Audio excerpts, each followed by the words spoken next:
Baik, Assalamualaikum warahmatullahi wabarakatuh. Jumpa lagi hari ini bersama saya, Ridwan Halik.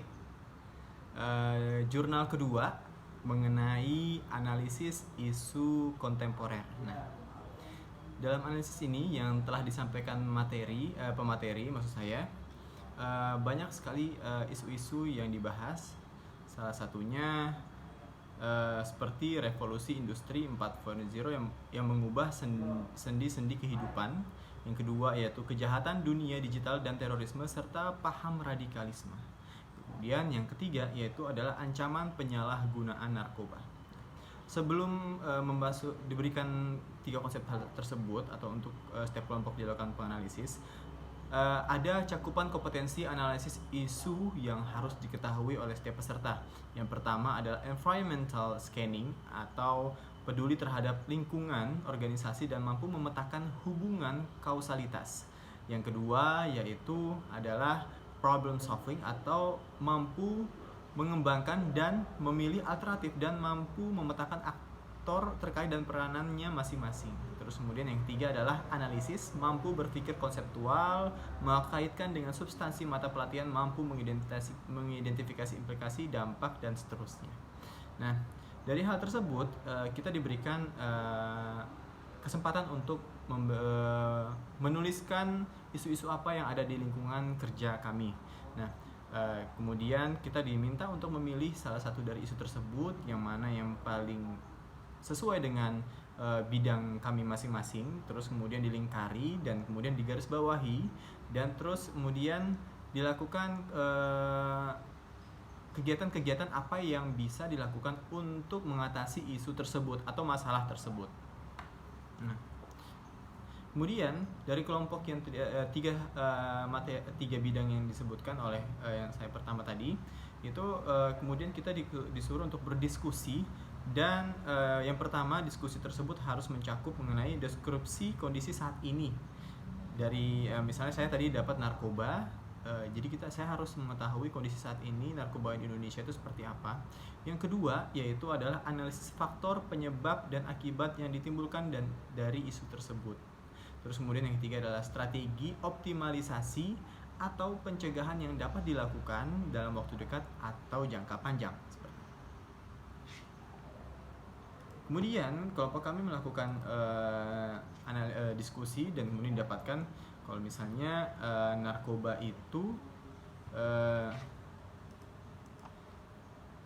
narkoba menurut BNN itu dibagi menjadi 4 golongan. Pertama, narkotika golongan 1, ganja, sabu, kokain, opium, dan heroin. Terus kemudian narkotika golongan 2 yaitu morfin, pertidin, dan lain-lain.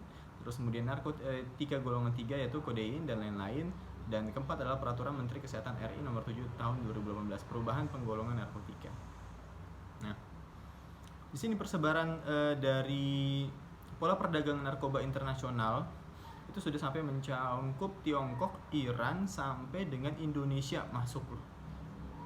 Indonesia itu masuk 1,57 juta per gram, dan bayangkan banget itu besarnya itu. Terus kemudian keterlibatan aparatur. Nah, ada bea cukai, polisi, jaksa, hakim, sipil, tentara, dan politisi. Terus kemudian di sini ada dari hal-hal tersebut di bagian saya, presentasi saya itu saya mencakupkan mengenai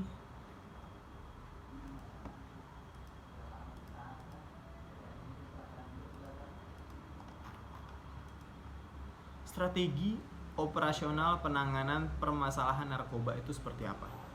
Nah, yang pertama kita harus tahu penyalahgunaan narkoba.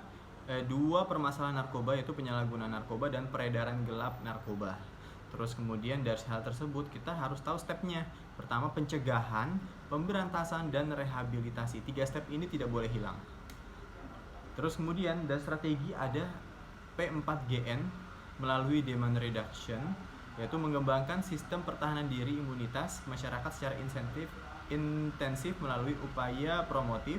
Dan kemudian kedua, mengembangkan sistem deteksi dini penyalahgunaan narkoba di lingkungan keluarga, pendidikan kerja, ataupun masyarakat. Terus kemudian yang ketiga adalah mengoptimalisasi peran serta instansi pemerintah, swasta, dan juga organisasi masyarakat atau LSM. Terus kemudian keempat adalah mengembangkan layanan rehabilitasi pecandu narkoba secara terpadu dan berkelanjutan. Itu penting. Kemudian yang kedua adalah strategi memperkuat sistem interdeteksi, menyita aset sindikat narkoba, mengungkap jaringan tindakan kejahatan narkoba, meningkatkan koordinasi dan kerjasama lintas instansi dan lintas negara dalam rangka pengungkapan sindikat tindak kejahatan narkoba. Nah, implementasi pemberdayaan di lingkungan kampus seperti apa? Dan ini adalah tanggung jawab dari seorang dosen PNS khususnya saya di ITK. Yang pertama adalah membangun kemampuan dan ketahanan diri lingkungan kampus dari pengaruh buruk. Terus kemudian adanya kebijakan alokasi anggaran dalam pendukung program P4GN secara berkelanjutan. Apa itu bela negara yang ada di ITK? Itu sudah diterapkan dari tahun 2019 sampai dengan sekarang, tapi karena Covid jadi tidak bisa dilakukan kegiatan bela negara untuk mahasiswa baru 2020. Terus kemudian yang ketiga adalah menjadi mediator, fasilitator dan pengingat bagi terlaksananya kegiatan P4GN di lingkungan kampus. Dan kemudian ada beberapa cara meminimalisir permasalahan narkoba di kampus itu seperti apa? Saya buat jadi 4. Pertama, menetapkan regulasi atau kebijakan. Kedua, mensosialisasikan dan mengawasi pelaksanaan regulasi kebijakan tersebut. Jadi kalau misalnya kebijakan sudah dibuat, harus diawasi. Tanpa adanya pengawasan, sebuah kebijakan nothing. Kemudian ada 3 adalah menjalin kerjasama dengan lembaga kesehatan, keagamaan, dan seterusnya, dan membuat jaring dengan warga masyarakat di lingkungan sekitar ITK khususnya. Nah, untuk dekan dan dosen itu seperti apa? Pertama, mensinergikan pendidikan dan pencegahan penyalahgunaan narkoba. Yang B, mengadakan pertemuan berkala dengan orang tua mahasiswa berkaitan dengan program P4GN di kampus. Terus kemudian ada mendata mahasiswa yang terindikasi berisiko tinggi terhadap penyalahgunaan dan peredaran gelap narkoba. Terus kemudian yang D, memberikan konseling pada mahasiswa yang terindikasi. E, mengadakan pendataan kasus penyalahgunaan narkoba di lingkungan kampus. Yang F, merujuk mahasiswa menjadi korban penyalahgunaan narkoba di tempat-tempat rehabilitasi. Nah, ada penjagaan keamanan karyawan kampus. Nah, jadi bukan hanya dosen, tapi karyawan di kampus, bagi itu cleaning service ataupun juga penjaga keamanan di kampus, itu harus mengetahui juga melaksanakan pengamanan internal pada saat kegiatan kuliah, melaksanakan pengamatan terhadap lingkungan kampus yang mencurigakan, dan terakhir melaporkan hal-hal yang mencurigakan kepada rektorat ataupun kemahasiswaan kampus. Nah, sivitas akademika sebagai penggiat anti narkoba. Yang pertama, daya tangkalnya apa aja? Sikap dan peran serta. 3, pengetahuan dan pemahaman. Dan kedua, yang ketiga adalah keterampilan menolak.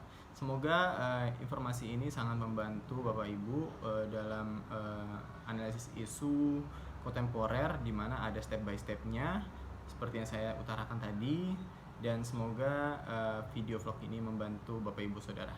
Terima kasih, kurang lebih mohon maaf. Assalamualaikum warahmatullahi wabarakatuh. Jangan lupa like dan subscribe ya guys, ditunggu. Hoho.